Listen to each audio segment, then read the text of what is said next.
shout out to the former president of South Africa, Mr. Thabo Mbeki. This man is a very eloquent, very smart, very well-informed leader.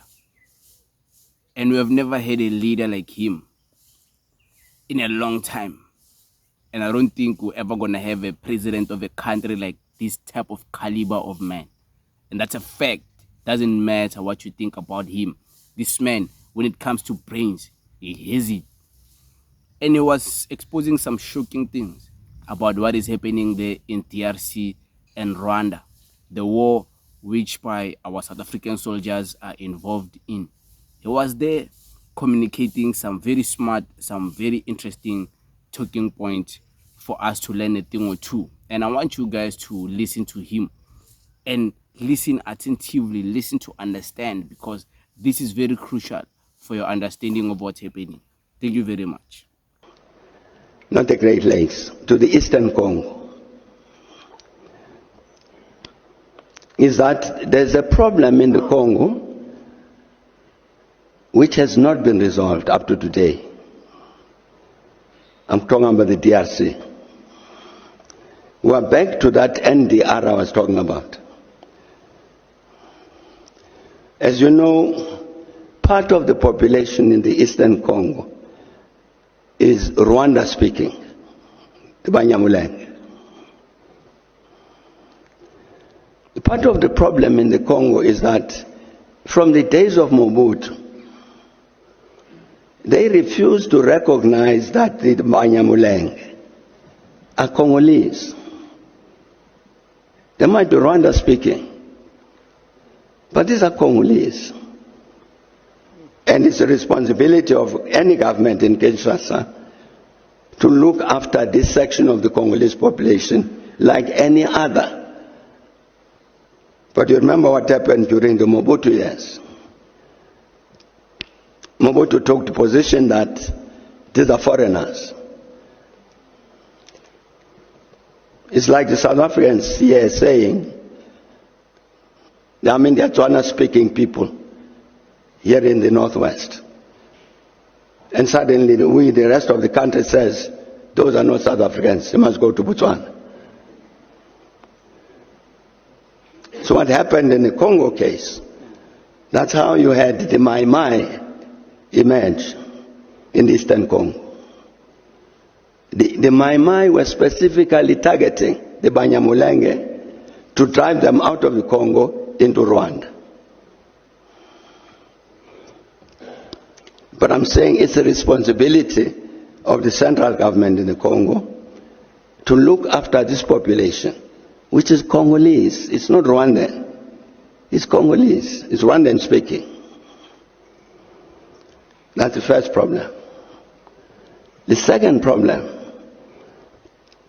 is that the administrative footprint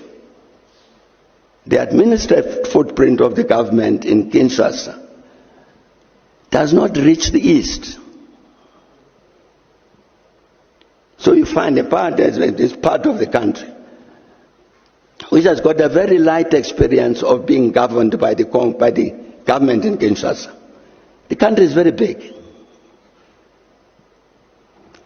So you have a weak government, weak imprint of the government on the east.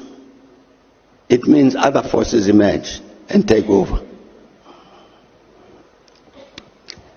You see the M23.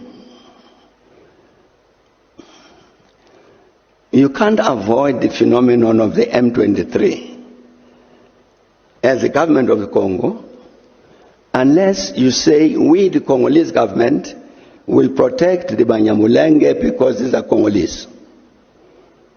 If you don't say that, allowing other people to do as they wish towards the Banyamulenge, then M23 will continue to exist. Because they will get arms to defend themselves. So it's the same, is that problem in the Kivus of that weak imprint of the government, and then goes up to the Ituri and then those areas. we discussed that with President Joseph Kabila. It's your responsibility to look after these people in the East. You remember during the negotiations here at Sun City, you had 3 armed groups.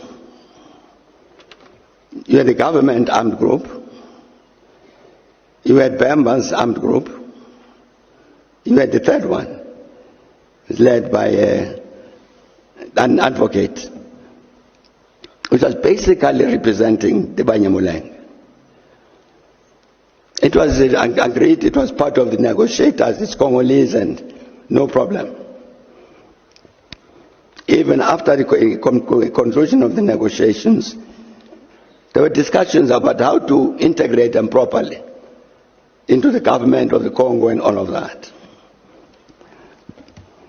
But that process collapsed somewhere. So I'm saying, my brother, what we need to do with regard to the Eastern Congo is President Tshisekedi should say to everybody, I'm president of the Congo, and I'm president of all of the people of the Congo, including the Banyamulenge.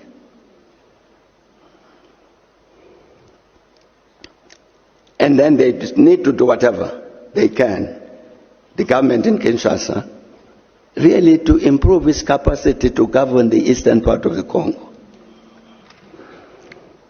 And the other thing we then did, my brother, in that context, we brought together President Kabila and President Paul Kagame to say, you need to govern your relationship in a particular way. Because part of the problem, as you know, is that the people who had committed genocide in Rwanda ran over to the Eastern Congo.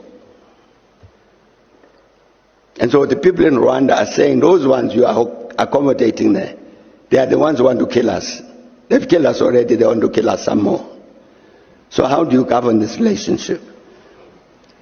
So we negotiated an agreement, or let me say they negotiated an agreement about how to interact with each other.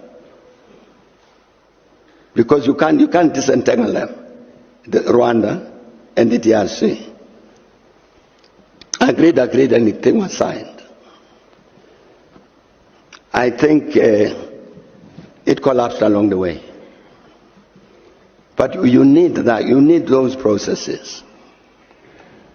As I was saying, the government of the Congo to take charge of the Eastern Congo, all of it. Then we need an agreement between the DRC, Uganda, and Rwanda in particular, to govern the relations among those three.